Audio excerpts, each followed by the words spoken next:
Good evening, everybody. It's Steve with Real Progressives. Tonight is Father's Day discussion. It's a discussion that probably needs to be had in light of the situation with children being separated from their parents, by people reporting people to ICE, by the disgusting way we treat immigrants in this country, by the way that we treat each other. Father's Day was supposed to be something that celebrated fatherhood, celebrated family, celebrated the relationship between a father and their kids. Father's Day for me today is a situation where I feel an incredible amount of pain as I look at what is going on not only in our nation, but in the world around us. Father's Day for me, as a dad of 9 children, should be a day of celebration. It should be a day of enjoying the time we have with our kids, which is fleeting. As we rush to work, we go to a job, we push paper from one side of the desk to the other. We spend 8 hours, 10 hours, 12 hours away from our kids. And then we come home, we try to rush some food down their throats. We try and get their homework done, whatever homework was available. We try and do whatever therapy we need to do with our kids. We take them to whatever events they need to go to. But ultimately, we've got this little tiny blip of time with our kids. And fathers, even today, have such a small opportunity to be a part of their children's lives. This is a direct result of neoliberalism and the way that we have elevated patriarchy, and we continue to elevate patriarchy as a part of just good old-fashioned American culture. Children, whether they be American kids, citizens, or whether they be immigrant children that have been brought into this country, whether it be asylum seekers, or whether it be people that flat out broke the law, it doesn't matter. Children should not be separated from their parents. Children should not have to deal with little teeny glips of time with their parents either. We've created a society that believes that he who gets to the finish line first has the biggest toys, wins the prize. They win the game of life. And you can see that in how we treat the immigrants. You can see that as we treat these children. Because what it comes down to is that we fear immigrants. We fear immigrants. There was one Republican that said, we got to get these immigrants out of here because they're going to start overwriting the white people in the area. There's going to be more Hispanics than there will be white people. It's sick. Sick. And so because bigotry and prejudice are pervasive in our culture, and because we believe that we don't have enough to go around, we behave in unholy, ungodly ways. And for those God-fearing Americans, guns, and flags, you name it, those folks, they push things that are so antithetical to their faith. And almost all of it, forget the rule of law. The rule of law is a cover to block undesirables, people they don't want to have around them. It's a veneer. It's just a lie. It's a way of blocking out. It's a way of blocking out the truth that they don't want those people in this country. They don't want these people in their communities. They don't want these people in their schools. They don't want these people competing for their jobs. They don't want these people competing for their women. They don't want these people in this country. And so as you see these small children separated from their parents, as you see these people being basically hunted down like deer on deer hunting day, open season, right? They're going out there and they're rounding them up, putting them in tent cities, in the most conservative areas of the country, where these people couldn't care less. Couldn't care less. These children are separated. They're separated from their families. Now again, how many of you all have broken the law before? I break the law every day. I break the law every day. I'm not going to say everything I do, but I break the law every day in some way, shape, or form. Whether it be speeding. I'm not going to get into the other stuff. Bottom line is that we all break the law. You know what I'm saying? We all break the law in some way, shape, or form. And yet we all don't fear getting deported for being seen for the color of our skin. We all don't fear getting deported for the accent of our voice. We don't fear getting deported for the clothing that we wear. And we don't fear getting deported for the women that we may or may not date. So much of this falls into a larger bucket that affects every one of our progressive issues. You know, I liken this to the stuff that happened in Ferguson. I liken this to watching a young man get gunned down in the street, laying there face down for hours. I liken this to Trayvon Martin walking through a development and being targeted for wearing a hoodie. I liken this to so many other things that we see in this country. And almost all of them revolve around the idea that everything is scarce, that we got to keep ours, we got to protect ours, that we don't have enough to go around, so we got to keep them out of this country, whoever them is. Those people over there, we got to keep them out of here because there's just never going to be enough to go around. I think to myself, as I wake up tomorrow morning and my son looks at me, he can't speak. My son's autistic. For those of you who have followed me for some time, you know this.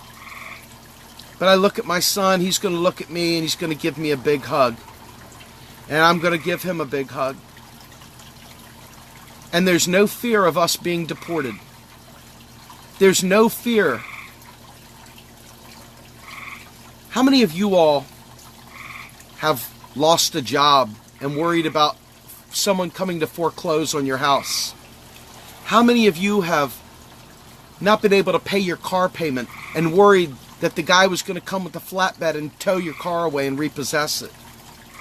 How many of you have worried that you wouldn't be able to pay your child support and you were going to go to jail because you lost your job? Now, I'm not talking about the bad eggs. I'm talking about regular people that life happens to.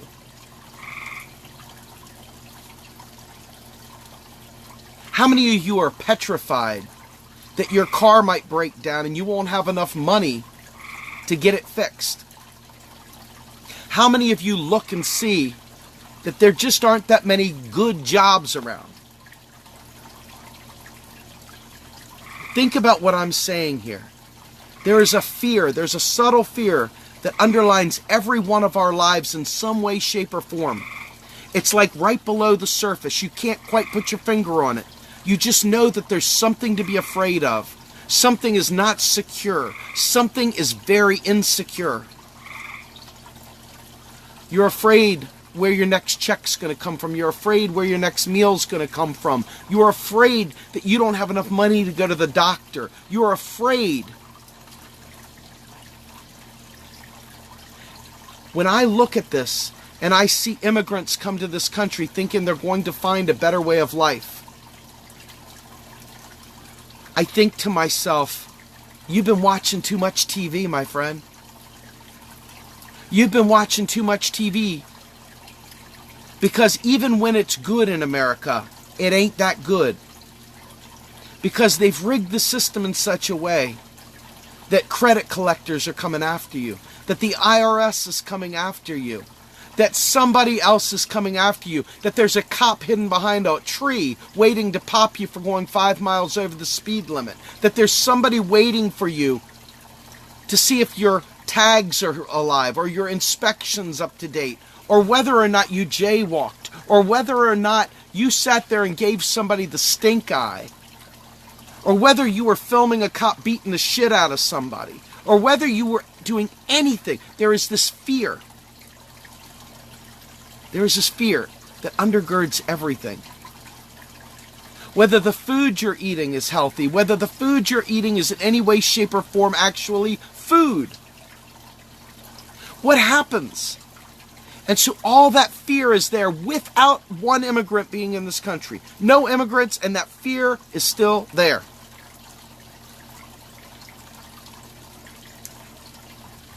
I've never once been accosted by a Muslim. I've never once been accosted by a jihadist. I've never once been approached with a person strapped with a bomb. I've never once been threatened by a Muslim. I've never once been threatened by an immigrant in general. But I have been threatened many times by people that have guns in this country. I have been threatened many times by people who are good, loving American citizens. I have been threatened myself by regular people, everyday American citizens. It's the fear. It's that underlying fear. Conservatives are genuinely afraid of someone breaking in their house.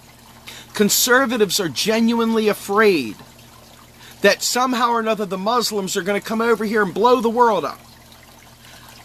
Conservatives are genuinely afraid they're going to become the minority.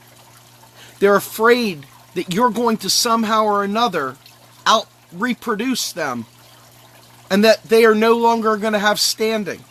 So they want to hurry up and get these people out of here to make sure that they don't become citizens, to make sure that they don't actually reproduce and create more babies to make them a minority. They are worried to death. And because they've done so much bullshit in the past, they're even more fearful. So they want to get them out of here. But all of this, once again, all of it, every single bit of it, whether you realize it or not, all of it comes down to a fear based in scarcity, based in the idea that they're not going to get theirs. And it's a false scarcity, it's a fake scarcity, and it's one that we can easily solve.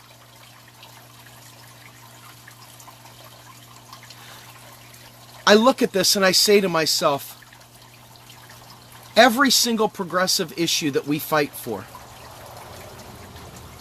every single one of them, the way the current crop of politicians talk, the way the current crop of activists talk, they even believe that everything's scarce. Do you understand? It's not just conservatives that believe that we are having a scarcity issue. Even progressives today, as bad as conservatives are, progressives peddle the same lies that fuel the belief that we are in a scarce situation, where we don't have enough food to go around, where there's not enough electricity to go around, where there's not enough housing to go around, where there's not enough school to go around, where there's not enough jobs to go around, where there's not enough money to go around. This scarcity model that is prevalent even in Bernie Sanders' speeches. Now listen, I don't care what you think about the guy. The guy is what sparked this revolution, if you will. I don't care whether you like him or not. I want you to think about what I'm about to say. And please, seriously, show me enough respect that you'll not give me all this bullshit about whatever you feel about Bernie. Take 2 seconds and hear what I'm about to say. Bernie Sanders is still out there, even with the people that he has supporting him from economics. He's still out there talking to you about having to make trade-offs, about having to make cuts over here to spend over there. Even as we speak right now, he is peddling that. Now, I love Bernie, and I love what his economic team is doing. But I'm telling you right now, to quote Warren Mosler, the headline left has failed us. The headline left is still peddling a scarcity model. You're going to see how this all ties back together in just a second. Nancy Pelosi is still out there saying that we have to institute pay-go, that we have to make sure that everything we do is offset with taxes, that we have to reduce spending to be able to do this. Now, you tell me that you care about these immigrant children. You're so worried about it. This, by the way, is a special treat. I like doing my live streams during the summer in my backyard with my candles going because I have these tree frogs. These tree frogs have been with us for 3 years now. And they've been a big part of the show, so I enjoy doing it. It's fun. I enjoy it. Anyway, but I want you to think about, back to what I was saying. You care about these immigrant children. You say you do anyway. You'll go out there and you'll protest. Your fist will go up in the air. Your signs will go up in the air. You'll lock arms together. But when I tell you the simple truth, that the reason why people are fearful of immigrants is because they are afraid there isn't enough to go around. And I tell you that the way around that is to, in fact, fix the economy for everyone. To institute a new deal, to institute a federal job guarantee, to expand Social Security, to improve our transportation and our infrastructure with a massive reinvestment of the entire nation. Look at China. China has instituted high-speed rail throughout. They've upgraded their entire internet, to friggin' optics everywhere. They're riding on DWDM IPv6 networks that are screaming fast with tons of benefits, tons of security, and they are cleaning our clock. They're building beautiful, beautiful things. Do I want to be in China? No, I don't want to be in China. I've been there, and I tell you, from one block to the next, you in modern, to the next minute stepping in raw sewage. I've been to Shanghai. I've been to Beijing. It's a neat place to visit. Wouldn't want to live there. You think it's bad? Trust me. But they are investing like you wouldn't believe to create a country that is not only inviting to business and investors and people to immigrate and so forth, but they are also taking care of ensuring that their country can withstand whatever hits it for the next however long. Everything about the U.S. right now is falling apart. Our energy grid is shit. Our infrastructure, schools, bridges, you name it, are shit. Everything about our country right now is falling apart except for the songs we sing. Oh, beautiful for whatever bullshit, right? And we sit there and we have all these traditions that we just think are so great, that make us so wonderful, because many, many moons ago, back in World War II, we ramped up production and we had an economy that served everyone. Damn it, you remember that? We had a New Deal that brought us out of the Depression. We were great. We had the Industrial Revolution and we kicked butt. Eugene V. Debs, woohoo! But that was a long time ago. We haven't done anything great in a long, long time. Hell, we don't even fund our space program. We don't fund research and development like we did. We don't do hardly anything. So when you look at these immigrant children, And you wonder why people hate them. And you wonder why they're willing to separate families. And you wonder why people are deporting people. And you wonder why they're angry and they're raging and they don't understand. They're just regular people, dumb as a box of rocks, whatever. They're living in their own little bubble. And they see these people coming in this country and their lives suck. They don't have dental health coverage. They don't have decent health care. They can't afford to go to the doctor. And they look over there and they see these people coming in the country and they say, you're the problem. Wrong. But that's what they see. Do you understand? This is what they see. So they look for a scapegoat because God knows it couldn't be their fault, and it's not their fault. How funny is that? It is not their fault. Conservative poor people, progressive poor people, everybody poor people, it's not your fault. It's not your fault. Our government has created a gladiator scenario. Our government has created a situation where it's kill or be killed. Our government has created a situation where you and I must duel to the death to get the next job. Our government has created a situation where you're petrified to lose your job. Our government has created a situation where unfettered, unregulated capitalism has run rampant and just roughshod over the lives of regular people. We are no longer economically viable. And then you get your fines, fees, and penalties stacked onto it that are taking you down the spiral, and you are losing out every single day. And then you look over there and you see the immigrants coming into America. You see them coming to America, and they don't speak your language. And they don't have your same lifestyle. And they like soccer, not American football. And they have different cultural norms. And they eat different foods. And they wear their hair differently. And they smell differently. And they behave differently.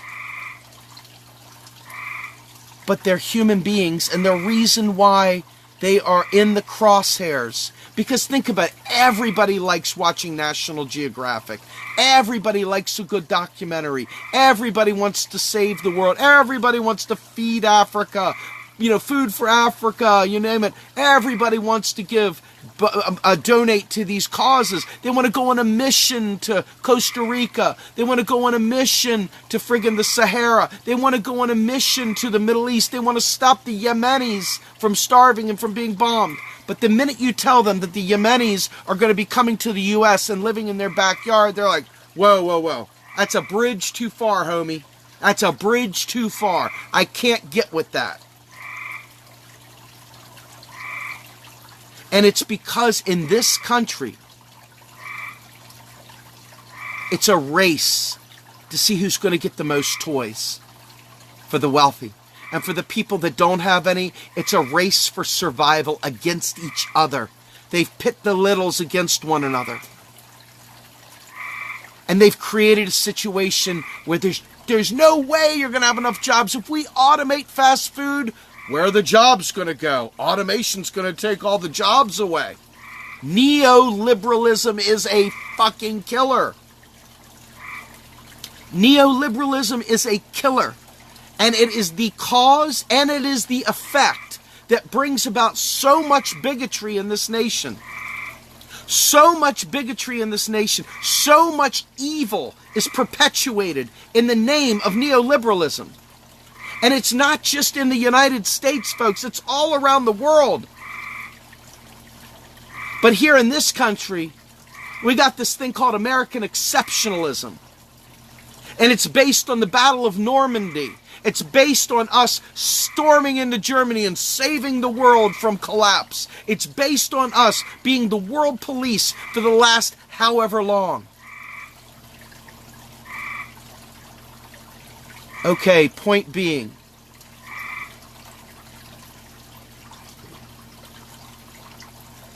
Because we think that we are the best. Because we think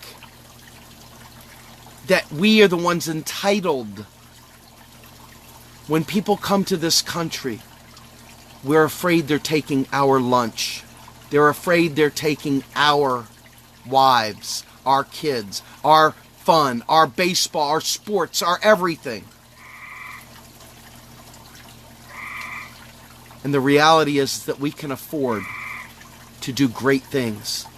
We can afford right now to do the things we need to stop.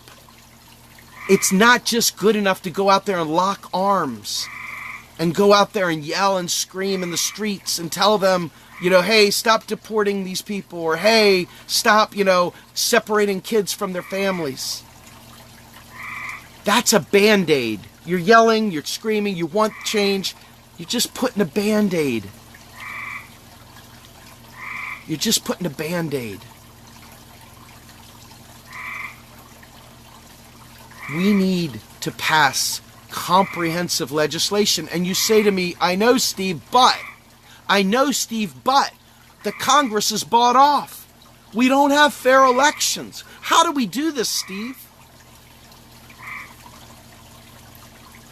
What I'm telling you is this: the level of effort you put into fighting for these immigrants, to fighting for keeping kids with their parents, the level of the energy you put in to celebrating the Washington Capitals win the Stanley Cup, the level of effort you put in to celebrate the Philadelphia Eagles winning the Super Bowl, the level of effort you put in to every other thing that brings me to pussy hat marches, all the people showing up in D.C. to fight about Trump and his tax returns, the level of energy that we see bled off in these faux marches and these faux movements. They mean well. Possibly, maybe it's controlled opposition. I don't know. But I can tell you, the children that are being deported, the children that are being separated from their parents on this Father's Day, as fathers are wondering what's going on with their small children, as people are wondering what's going on in this world around them. These problems did not start. This is not the starting point. This is the symptom. This is the symptom of a much larger problem. Neoliberalism has absolutely made us sick and crazy. There's studies out there, there's articles, look it up. I'll find some and throw it in here later. I'm telling you, there is lots of research that shows that neoliberalism has made all of us sick. It has made us all sick. We are all living in fear. It's a constant fear that grates on your soul, that just sucks the life out of you. And the message I'm saying for you all tonight is that if the people unite, forget the voting booth. I mean, I appreciate voting as much as the next guy, so I'm not here to tell you it's irrelevant. I say vote and vote often. Vote en masse. Everybody get out there and vote. Make it so they can't rig the goddamn elections. But I'm telling you right now, beyond the elections, the people that are in office today, whether you like them or not, whether you think they're neoliberals or not, whether you think they're bought and paid for or not. Richard Nixon passed the damn EPA, and it wasn't because Richard Nixon was suddenly an environmentalist. Richard Nixon passed the EPA because the people put pressure on him. And Richard Nixon was as corrupt as they get. Well, maybe not as corrupt as Brother Bill. But he was pretty damn bad. And if you want to see beyond this moment right here, which is this little snapshot in time, this little snapshot in time that you're focused on right now, that as soon as it's over, just like every school shooting, just like every shooting in every area, just like every single disaster that happens, every single time, we're hot and heavy for about 5 minutes, and then we're on to the next current event. We're on to the next subject. We're bouncing like a ping pong ball. In order to solve this immigrant problem, in order to solve the way that they're being treated, in order to make us human again, to bring back our humanity, in order to bring that humanity back, in order to give us care, for these people to care beyond their own survival, their own personal issues, in order to get them out of that, we've got to focus on a movement that is bigger than just fighting about deporting kids. It's got to be to end neoliberalism, to end mass privatization, to end deregulation, and to end the idea that somehow or another our government is broke and it can't take care of its people. In order for us to move forward, we must recognize the truth. And the truth is that our government can afford to do anything at once. You have never, ever, ever heard that we don't have enough money to bomb the living shit out of whoever we want to bomb. You have never heard that we don't have enough money to build bombs. You've never heard it, ever, ever. You've never heard it. You've absolutely never heard that we don't have enough money for bombs. You've never once heard that. You've never once heard that we don't have enough money to go out there fighting any war we want to fight. You've never once heard that we don't have enough money to give Israel help. You've never heard them ever say that. You've never once heard, and I swear to God, you have never heard them say that we're going to have inflation because of all the bombs we build. You've never once heard them say we're going to have inflation for the money we donate over there, the services we donate to Israel. You've never heard them once, ever, say anything about devaluing your dollar for the $800 billion that they come up with keystrokes to fund the frickin' military. You've never heard them say anything about devaluing the dollar. What kind of bullshit is that? What kind of worthless bullshit is that? So as we head into Father's Day, and we're trying to think about kids that don't have a situation where they can enjoy their father, or fathers who don't get to spend it with their kids, and we wonder about what kind of country we're in, and we wonder what kind of world we're creating, and we wonder what is the answer, and we go out there with our fist in the air with all the earnestness at our command, fighting for a poor people's campaign like they're going to do next weekend, and all the other stuff, all these great things that bring people together. The thing they're all lacking, every single one of them, is an understanding of how macroeconomics works in a monetarily sovereign nation. Every single one of these issues is solved by a country spending on the people. Every single one of them is based on a country taking care of its people. And it doesn't even matter whether we cut spending here or cut spending there. It is lies. It is about spending on this. Because the government neither has money nor doesn't have money. It creates money at will every time Congress writes a bill. Every time Congress authorizes a military action, or whether Congress authorizes a military action, the authorization of force, these folks will spend money into existence because guess what? Government checks don't bounce. You never hear, tell me honestly, when is the last time you've heard them say they're going to raise taxes to bomb the shit out of somebody? When have you ever heard them say, oh my God, we got to raise taxes to get some more bombs? But the minute you tell them that you want to get Medicare for all, they're saying, well, we got to make tough choices. We got to make tough choices, you know? We got to do some cutting here to get some things over here. Bullshit. Just this week alone, there was an article that came out that the Democrats now want to turn back the Trump tax cuts. Fine, no problem, whatever, knock yourself out. To pay for increasing teachers' salaries. Now, do you know what this is? This is more of the same lie. oh my God, we don't have enough money, so we've got to cut something over here to be able to give teachers a damn raise. Well, the reason we don't have good teachers, and we don't have enough teachers, and we don't have good schools, and we don't have enough services to support a healthy immigrant incursion, we don't have enough money because we don't spend it, because we believe that we're in debt and we're all going to die. That we believe that somehow or another, if we just spend that one more nickel to increase Social Security payments, to make a living wage for the elderly, that somehow or another it's going to destroy the nation, that suddenly China will buy up everything and we're all dead. They're going to dump the dollar. Oh my God.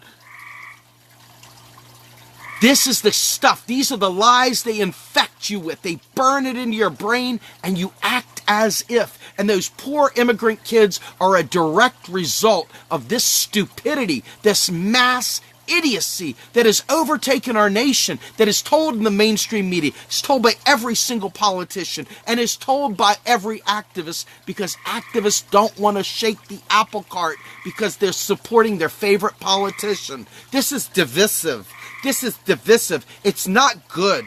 Oh my God, don't you dare bash so-and-so. But I told you, you told me, you care about these immigrant kids. You told me you care about this. It's wrong.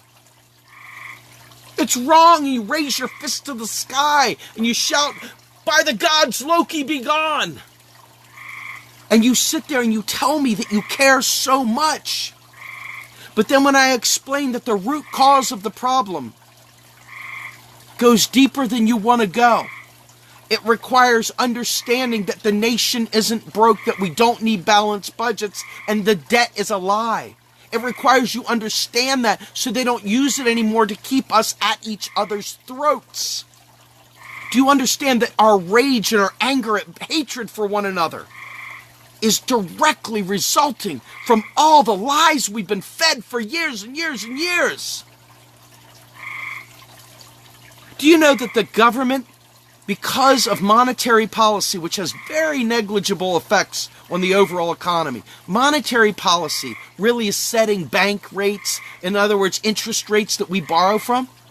Do you know that when unemployment hits a certain point, I think it's 5%, the Federal Reserve will try to raise interest rates because they want to keep more people unemployed.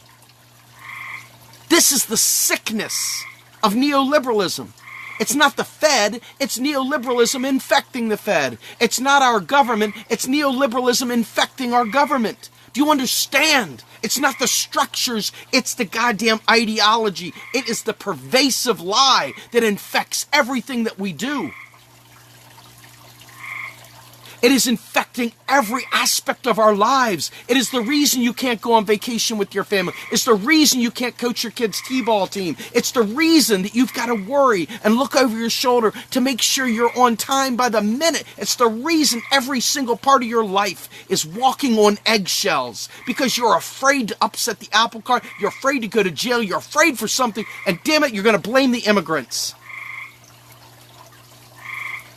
It's because of neoliberalism and shitty economics. It's bullshit chef salad. It's the lies, it's the myths, it's the bullshit. And Father's Day, we're going to watch those kids. We're going to see tearjerker stuff go out there. We're all going to fucking be so upset, and I am just mortified. Can you see the rage coming out of me? This isn't because I'm some angry white guy. This is because I am furious that these kids are being separated from their parents, and that the cause is this false scarcity that makes us lose our minds, and it's been perpetuated by our government and the academics, the economic bullshit that comes from the orthodox economists like Paul Krugman and every one of these flaky liars. And you know what? Some of them are people you love to talk to, like Robert Reich. Robert Reich, who sits there and peddles the other lie that, well, we need healthcare should absolutely be a right. It should be a right. He gets it right there. And then he says, so we've got to raise taxes to pay for it. Lies. that he says, we need infrastructure, damn it. We absolutely need infrastructure. But we've got to cut spending here and raise taxes there to get it.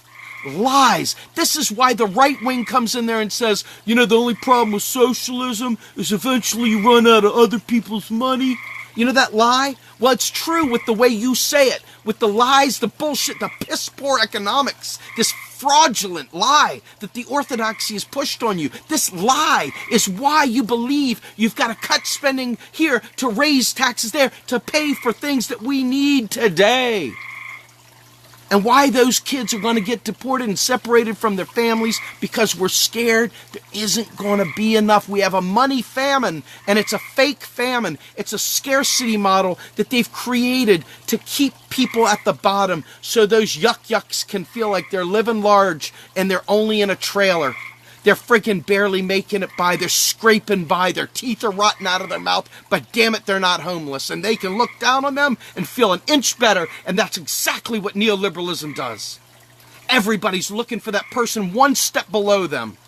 Every person wants one person right below them so that they can feel better about the shithole they live in.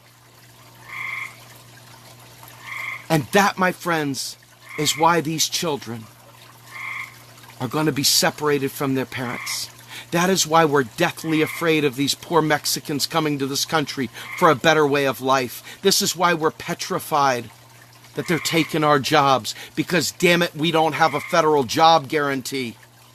And this is why women in battered situations are stuck, because they can't get out, because we don't have a job guarantee, because we don't take pride in serving our people. We take pride in the stars and stripes, going and bombing the shit out of the world for freedom. We take pride when our soccer team wins. We take pride, and I'm guilty, of when the Capitals win the Stanley Cup. But as you can see, I clearly feel the pride factor go down the toilet when I look at how our nation is. And folks, let me tell you something.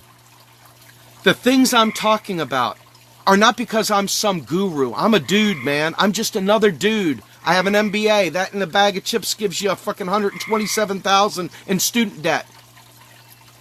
I have a Master of Science. That in a bag of chips gives you $127,000 in student debt.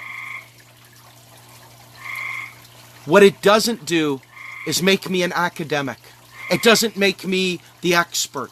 I have to take the work from the experts and I have to translate it for mankind, regular people like myself, people that don't have that economic background, people that don't understand how this shit works. And they start making up stories, they start drawing hieroglyphics, they start making really bad videos, and they start coming up with really bad scenarios that explain some fantasy world because they don't understand, because they purposely have obfuscated the truth. They have made it so that you can't tell one thing to the other. They keep you bouncing, bounce here, bounce there. You can never stay straight. Keep the noise down and focus. And that's by design. Until we end neoliberalism. It's not capitalism. Mind you, please get the lingo correct because it's very, very important. It's neoliberalism. We may want to end capitalism. That's a story for another chapter. But right now, the scourge is unfettered deregulation, a mass urge for globalization. And what we are talking about here is global, external, private entities running our lives into the ground because we don't know any better. We don't like corporations running our lives. But we don't understand that the government itself is the creator of the dollar and it can do anything. It can do anything that there are resources to provide for. Folks, every single thing that we need, we can afford today. There is no scarcity. Those kids are being deported. They're being separated from their families completely unnecessarily. And it's up to us to fight the correct fight, the first fight, the primary fight, so that we can end it for good. Aren't you tired of putting Band-Aids on heart attacks? Aren't you tired of fighting all these little teeny skirmishes over nothing? Aren't you tired of getting airplane tickets to go find out what Trump's tax return is? Aren't you tired of going to bullshit rallies that amount to nothing? A bunch of people spinning off. They mean well, but nothing going on, nothing happening, no sustained drive, no sustained demands, no nothing. This is the end here, folks. Ending neoliberalism is where we put the flag on top of the mountain, and that's when we say, mission accomplished. That's the real mission accomplished right there. If we don't do that, we're going to continue this bullshit game. Because let me tell you, you're not going to have fair elections. The Democratic Party is already coming up with these loyalty oaths to make it so that independents can't run. They're doing all kinds of bullshit. The Republicans, why don't I talk about them very much? Well, let's talk about that for 2 seconds before I close out. I don't talk about Republicans too much because Republicans have never told me they're fighting for single payer. Republicans have never told me they're fighting to end all wars. Republicans have never told me they're fighting to end our dependence on fossil fuels. Republicans have never told me that they're interested in gun control. Republicans have never told me that they're interested in rebuilding the nation. They've never told me that they care about the poor. They've never told me they're out for a job guarantee. They've never told me they want a New Deal. They've never told me they're going to fight for any of this stuff. But the Democrats have, and the Democrats continue to vote the way of Wall Street. That's why. Now, if you want to ask me something stupid again, I know my enemy. I've got 2 of them. I got 3 of them. I got 100 of them. I got 1,000,000 of them. But the reality is that the Republicans, they're evil and they know it and they admit it up front. The Democrats sit there and put their tongue in your ear and give you a wet willy and make you think they're changing, and then they don't. Look at, I'm telling you right now, trust me when I say this. We have to do this as people. We cannot rely on these political parties. We cannot worry about their bullshit games. We have got to rise up, split ourselves away from party loyalty, and stand tall and say we're not taking it anymore. Do you understand when I tell you that the government can't go broke? That is not a political statement. That is true. Do you realize that I could be a Democrat, I could be a Republican, I could be a Green? If I tell you the government can never go broke, that is not a political statement. That is a fact. That is operational reality. Now, if I tell you that, and you double down on stupid, and try and counter that with some bullshit, well, then you just entered into the realm of the enemy zone. Now you're like the Republicans or the Democrats. You're just one of the same, because you're defending the same thing that is causing those kids to get separated from their family, even if you're out in the street, fist in the air, saying, hey, it's so mean, stop ICE. It comes down to economics, and it comes down to it every single effing time. You want to see a better Father's Day next year? You want everybody to enjoy their children? You want every child to be able to look at their father and see their father not stressed out of his mind, ready to kick the cat, kick the dog, yell at the wife, go sit there and freaking slit his wrist and hang himself in the backyard? You want to see a better country? End neoliberalism. You want to keep talking about raising taxes to pay for things? Then you're going to see a lot more suicides, a lot more immigrants being pushed out of the country. And you, at that point, once you've been exposed to the truth and you continue to do it, you are no longer innocent. You are now guilty. You are now a murderer by proxy. Happy Father's Day. I'm Steve Grumbine with Real Progressives. Have a good night, everybody. Fight the fight. Let's end neoliberalism together. Have a good night. Bye.